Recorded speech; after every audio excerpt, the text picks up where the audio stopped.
Om Swastiastu, Assalamualaikum warahmatullahi wabarakatuh. Salam nama budaya, salam rahayu bagi kita semua.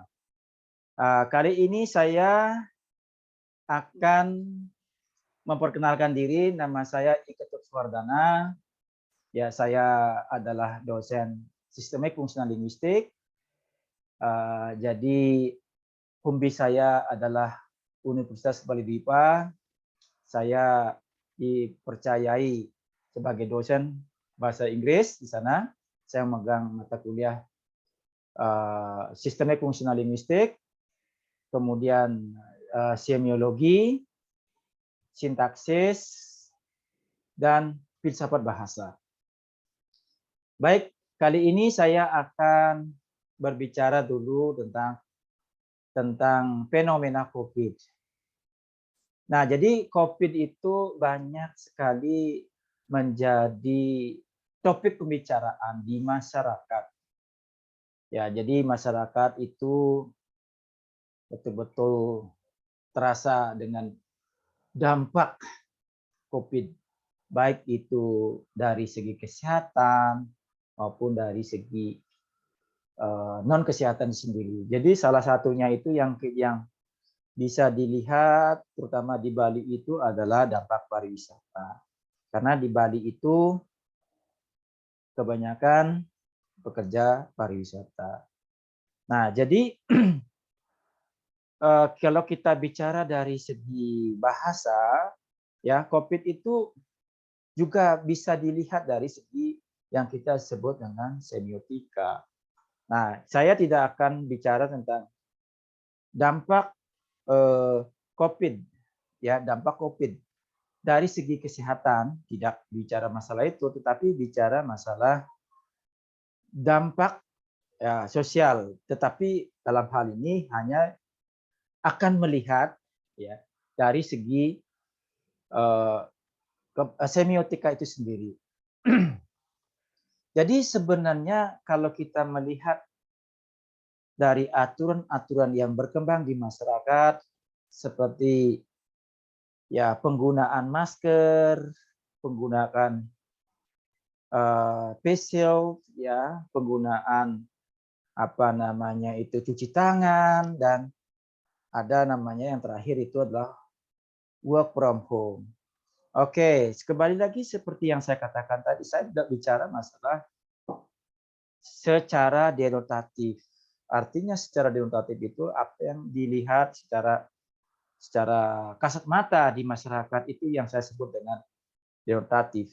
Tetapi saya melihat dari efek-efek atau syarat atau boleh katakan ya pesan-pesan yang disampaikan dalam 4 tahap itu dari segi sosial semiotik. Nah, yang pertama itu adalah penggunaan masker. Ya, kalau kita melihat masker ini, saya peragakan ini masker. Nah, ini kalau kita menggunakan masker seperti ini, tentu ada pesan-pesan yang harus atau diterima di masyarakat. Nah, kalau kita bicara dengan penggunaan masker ini, ya tentu kan ada napas yang kita keluarkan. Ya, omong kita atau pembicaraan kita tentu akan terbatas dengan keberadaan masker ini. Itu artinya apa? Nah, itu artinya apa? Bahwa kita ini hati-hati berbicara. Ya, jadi jangan seenaknya kita berbicara. Ya, makanya apa yang kita sampai keluarkan di sini akan terhirup juga. Artinya, ketika kita ngomong jelek kepada orang lain atau tidak baik untuk orang lain, kita juga merasakan. Nah, maka dari itu dengan adanya masker ini, secara semiotika juga kita harus kontrol berbicara. Kontrol bicara, mana yang kira-kira menyakiti perasaan orang lain, mana yang tidak menyakiti orang lain, itu harus dipertimbangkan itu. Jangan seenaknya, gitu. Jadi tidak serta-merta kita melihat dari sini dari segi denotatif, tetapi juga Ada apakah di balik ini dari melihat ya dari melihat apa yang terjadi di masyarakat begitu. Nah, seperti yang saya katakan tadi. Jadi kita harus hati-hati bicara karena negara ini kan ya bisa saja hancur karena dalam ya fitnah dan sebagainya. Dulu kan ketika kita melihat pelajaran sejarah, itu sejarah mengatakan itu kan pemberontakan Nambi, Lembu Sora, pemberontakan Ranggalawe. Itu kan karena mulut tidak terkontrol. Kenapa? Seenaknya fitnah. Ya, begitu. Ya kan waktu kita kecil kan belajar tentang bagaimana patih-patih Majapahit itu difitnah oleh Mahapati kan begitu. Sehingga muncullah sesuatu yang kita tidak inginkan. Nah, begitu juga ini masker. Hati-hati bicara. Kontrol bicara ini, ya. Jadi napasmu itu akan terhirup lagi, ya. Akan terhirup lagi. Apa rasa napas itu akan kelihatan, akan tercium lagi. Begitu juga apa yang kita bicarakan itu kita juga merasakan, oh ini kayaknya akan menyakiti orang lain dong. Oh, ini kayaknya membahagiakan orang lain dong. Nah, seperti itu. Nah, kemudian yang kedua ini ada facial. Nah, jadi kalau kita bicara dengan facial itu ya jadi begini ya, kalau saya melihat facial ini kan bening gitu. Bening. Beningnya di sini dia artikan apa? Bahwa kita harus serta-merta ya melihat suatu fenomena atau melihat setiap orang itu selalu dalam keadaan bersih. Ya, bersih, kita selalu berbicara positif kepada orang lain. Nah, berbeda dengan kalau kita sudah pernah menjadi korban karena penipuan dan sebagainya. Itu kan kita kembali lagi ke konteks lagi. Tapi kalau ketika kita berbicara di masyarakat itu yang terutama orang yang pertama kali kita ketemu, kita melakukan pergaulan, itu kita harus seperti facelift. Nah, jadi facelift. Jadi seperti yang saya katakan tadi, ini bersih. Semua ini saya lihat ini jernih. Sejernih air minum yang kita layak minum gitu. Jadi inilah konsep dari facelift itu sendiri.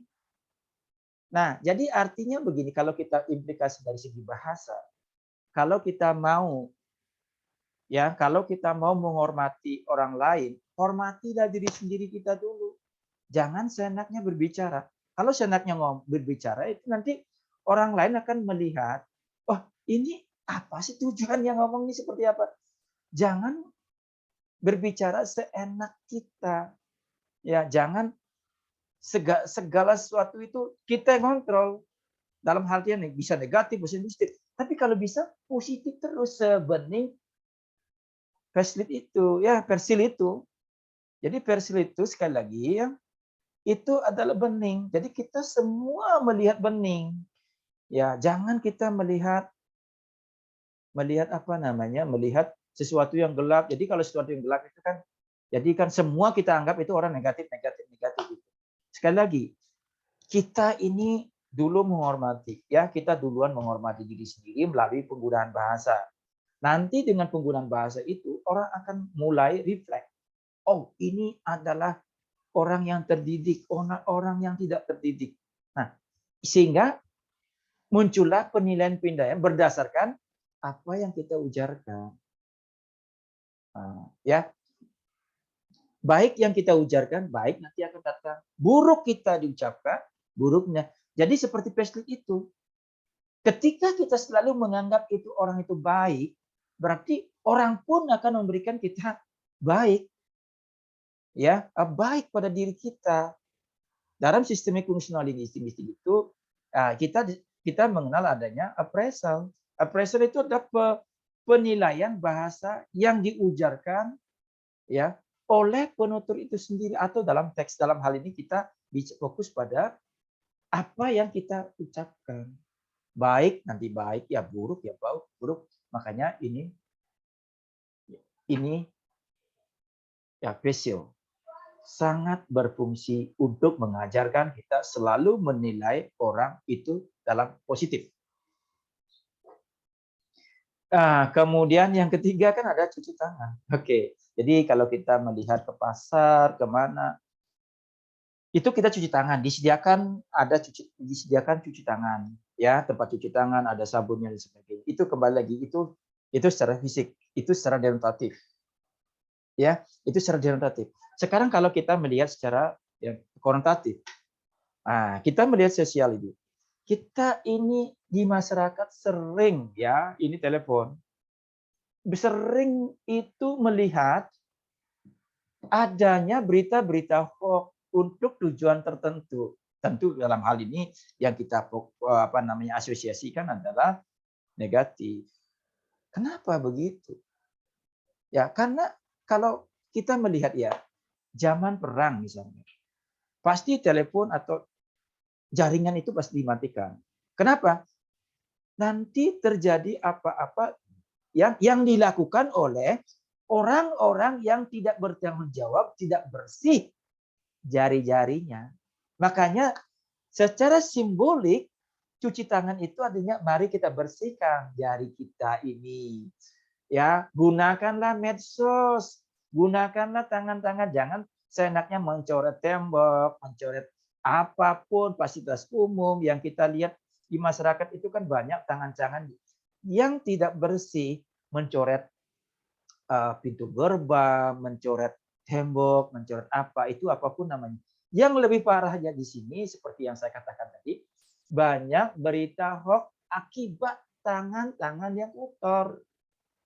Itulah yang saya katakan, ya semiotik dari cuci tangan. Jadi cucilah tangan dulu, jangan seenaknya menggunakan tangan untuk mengetik atau menulis sesuatu yang tidak masuk akal atau tidak bisa dipertanggungjawabkan. Oke, makanya kembali lagi bersihkan tangan lebih baik demi mempertahankan kebahagiaan, keharmonisan, toleransi, dan seterusnya. Itulah jadi filosofi tangan bersih. Yang keempat, itu ada work from home. Nah, jadi selama ini orang mengatakan begini, termasuk saya ya. Work from home. Jadi ngajar pun saya dari rumah. Ngajar pun saya dari rumah. Jadi kenapa? Ya itu kalau kita work from home itu bekerja dari rumah. Ya makanya kalau kita tidak bisa memahami secara konotatif atau yang lebih dalam, tentu kita akan protes. Loh, saya kan petani, saya kan nelayan. Apa yang saya harus lakukan? Kalau terlalu bekerja di rumah, nanti istri saya, anak saya makan apa? Loh, saya kan pedagang. Kalau saya tidak keluar, nanti saya makan apa? Tentu pertanyaan-pertanyaan inilah yang membuat kita tension, mengalami tension. Jadi tension itu ya ketegangan dengan apa yang terjadi di masyarakat. Begitu. Kalau kita melihat secara lebih dalam, home itu siapa? Home itu apa? Rumah. Rumah yang mana? Rumah dalam tubuh kita. Tubuh kita itu ada apa? Ada jiwa. Ya, ada jiwa. Ya. Dan ada tubuh. Dua hal itu. Ada jiwa dan ada tubuh. Harus sinkron. Bekerja dari rumah. Nah, kalau kita rumah itu adalah tubuh kita, ya ada jiwa. Tubuh kita itu seperti yang saya katakan harus menjadi bersih. Karena tempat tidur jiwa itu adalah tubuh. Ya, begitu. Kemudian kalau kita work from home, kalau sebagai guru, isilah ini. Belajar, kalau dosen menulis, buat artikel, itu work from home. Jadi bekerja dalam diri kita. Ya, bekerja demi kita. Itu namanya work from home. Terus bagaimana kalau petani? Kalau profesinya petani, pelajari, tekuni, latih diri, kembangkan diri dalam bidang pertanian. Begitu juga yang lain. Itu namanya work from home. Jadi virus ini sebenarnya memberikan pesan. Selama ini kamu harus bekerja sesuai dengan swadharmamu. Ya, swadharmamu. Jika kamu seorang pedagang, fokuslah pada swadharmamu. Ya, dengan cara dengan cara satu, jaga kesehatan kamu, yang kedua jaga profesional kamu. Begitu, jangan diartikan secara denotatif. Ya, jangan diartikan secara denotatif. Nah, jadi seperti yang saya katakan tadi, inilah yang harus kita pahami bersama.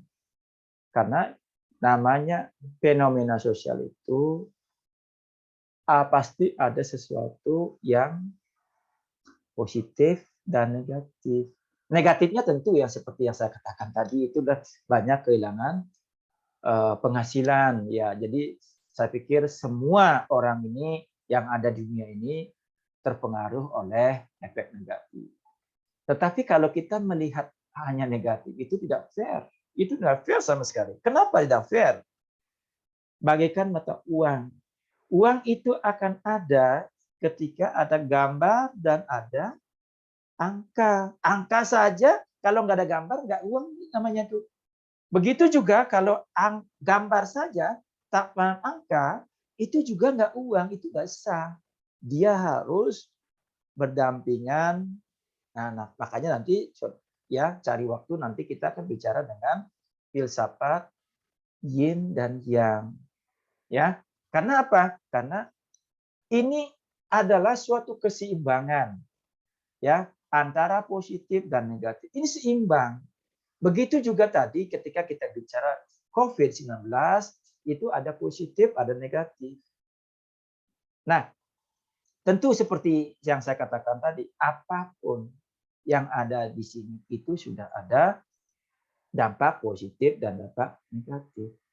Nah, makanya jangan sekali lagi kita memfokuskan pada negatif saja, tetapi juga kita lihat dampak-dampak positifnya seperti apa. Seperti yang saya katakan tadi, ya work from home itu jaga diri kita, perkuatkan diri kita, profesionalis diri kita. Jangan seorang dosen tidak tahu apa yang mesti dikerjakan. Jangan seorang petani tidak tahu apa yang mesti dikerjakan dan seterusnya. Seperti itu, ya. Baik, terima kasih. Semoga apa yang saya sampaikan bisa bermanfaat bagi kita semua. Ya, semoga Tuhan memberikan kerahayuan ya bagi kita semua. Salam rahayu. Om Santi Santi Santi Santi Om. Assalamualaikum warahmatullahi wabarakatuh. Salam nama budaya.